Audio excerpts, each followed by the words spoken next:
25वां सर्ग। कौशल्या माता का श्री राम की वन यात्रा के लिए मंगल कामना पूर्वक स्वस्ति वाचन करना और श्री राम का उन्हें प्रणाम करके सीता के भवन की ओर जाना।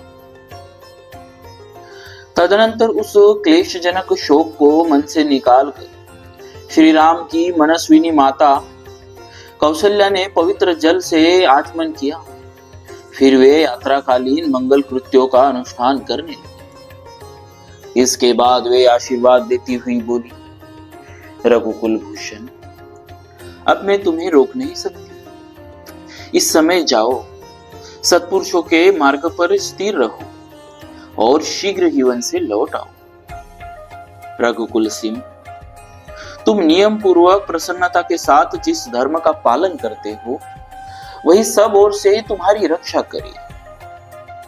बेटा, देवस्थानों और मंदिरों में जाकर तुम जिनको प्रणाम करते हो वे सब देवता महर्षियों के साथ वन में तुम्हारी रक्षा करेंगे। तुम सद्गुणों से प्रकाशित हो। बुद्धिमान विश्वामित्र जी तुम्हें जो जो अस्त्र दिए वे सब के सब सदा सब ओर से तुम्हारी रक्षा करें। महाबाहु पुत्र, तुम पिता की शुश्रूषा, माता की सेवा तथा सत्य के पालन से सुरक्षित होकर चिरंजीव बने रहो। नरश्रेष्ठ, समिधा, कुशा, पवित्री, वेदिया, मंदिर, ब्राह्मणों के देव पूजन संबंधी स्थान, पर्वत, वृक्ष, शुभ छोटी शाखा वाले वृक्ष, जलाशय, पक्षी, सर्प और सिंह वन में तुम्हारी रक्षा करेंगे। साध्य, विश्वेदेव तथा महर्षियों सहित मरुदगण तुम्हारा कल्याण करें। धाता और विधाता तुम्हारे लिए मंगलकारी हो। पुषा, भग और आर्यमा तुम्हारा कल्याण करें। वे इंद्र आदि समस्त लोकपाल, छह ऋतुएं, सभी मांस, संवत्सर, रात्रि, दिन और मुहूर्त सदा तुम्हारा मंगल करें। बेटा, श्रुति, स्मृति और धर्म भी सब ओर से तुम्हारी रक्षा करें। भगवान स्कंददेव, सोम, बृहस्पति, सप्तर्षिगण और नारद ये सभी ओर से तुम्हारी रक्षा करें। बेटा, वे प्रसिद्ध सिद्धगण, दिशाएं और दिक्पाल मेरी की हुई स्तुति से संतुष्ट हो। उस वन में सदा सब ओर से तुम्हारी रक्षा करें। समस्त पर्वत, समुद्र, राजा, वरुण, दिवलोक, अंतरिक्ष, पृथ्वी, वायु, चराचर प्राणी, समस्त नक्षत्र, देवताओं सहित ग्रह, दिन और रात तथा दोनों संध्याएं ये सब के सब वन में जाने पर सदा तुम्हारी रक्षा करें। छह ऋतुएं, अन्यान्य मास, संवत्सर, कला और काष्ठा ये सब तुम्हें कल्याण प्रदान करें। मुनि का वेश धारण करके उस विशाल वन में विचरते हुए तुझ बुद्धिमान पुत्र के लिए समस्त देवता और दैत्य सदा सुखदायक हो।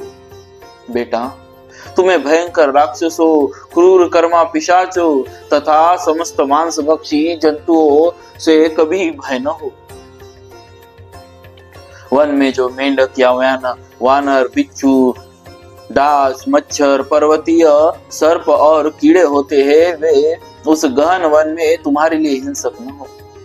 पुत्र, बड़े बड़े हाथी, सिंह, व्याघ्र, रीछ, दाढ़ वाले अन्य जीव तथा विशाल सिंह वाले भयंकर भय से वन में तुमसे द्रोह न करे।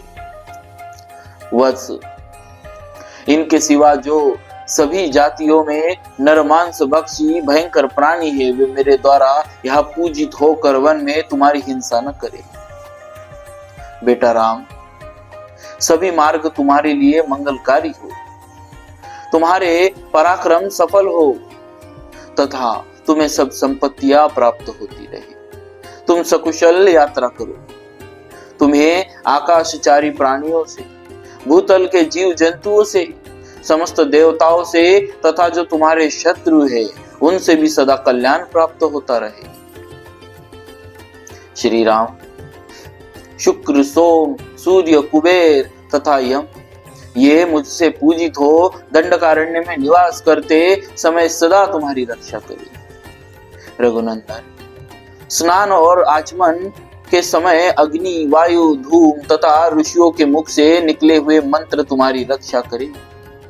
समस्त लोकों के स्वामी ब्रह्मा, जगत के कारणभूत परब्रह्म ऋषिगण तथा उनके अतिरिक्त जो देवता है सब के सब वनवास के समय तुम्हारी रक्षा करे।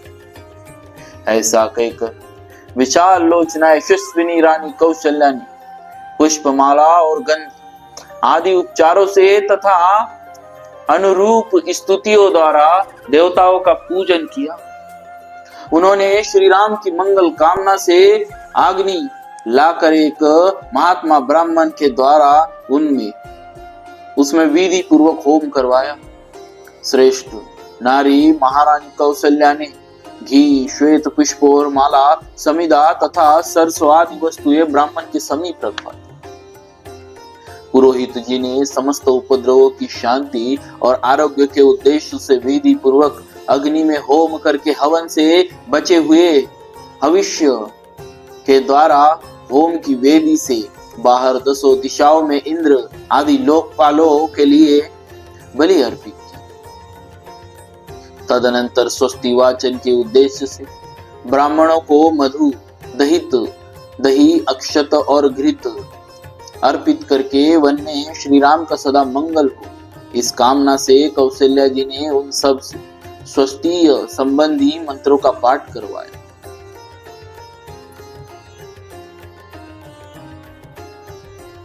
इसके बाद यशस्विनी श्री राम माता ने उन विप्रवर पुरोहित जी को उनकी इच्छा के अनुसार दक्षिणा दी और श्री रघुनाथ जी से इस प्रकार कहा।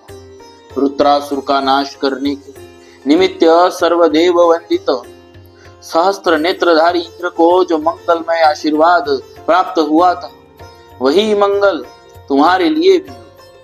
पूर्व काल में विनता देवी ने अमृत लाने के इच्छा वाले अपने पुत्र गरुड़ के लिए जो मंगल कृत्य किया था वही मंगल तुम्हारे भी प्राप्त हो।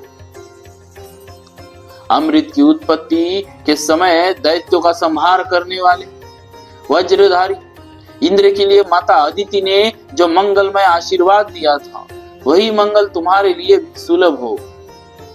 श्री राम, 3 पगों को बढ़ाते हुए अनुपम तेजस्वी भगवान विष्णु के लिए जो मंगलाशंसा की गई थी वही मंगल तुम्हारे लिए भी प्राप्त हो। महाबाहो, ऋषि, समुद्र, द्वीप, वेद, समस्त लोक और दिशाएं तुम्हें मंगल प्रदान करें। तुम्हारा सदा शुभ मंगल हो। इस प्रकार आशीर्वाद देकर विशाल लोचना भामिनी कौशल्या ने पुत्र के मस्तक पर अक्षत रखकर चंदन और रोली लगाई तथा सब मनोरथों को सिद्ध करने वाली विशल्यकर्णी नामक शुभ औषधि लेकर रक्षा के उद्देश्य से मंत्र पढ़ते हुए उसको श्री राम के हाथ में बांध दिया। फिर उसमें उत्कर्ष लाने के लिए मंत्र का भी जप किया।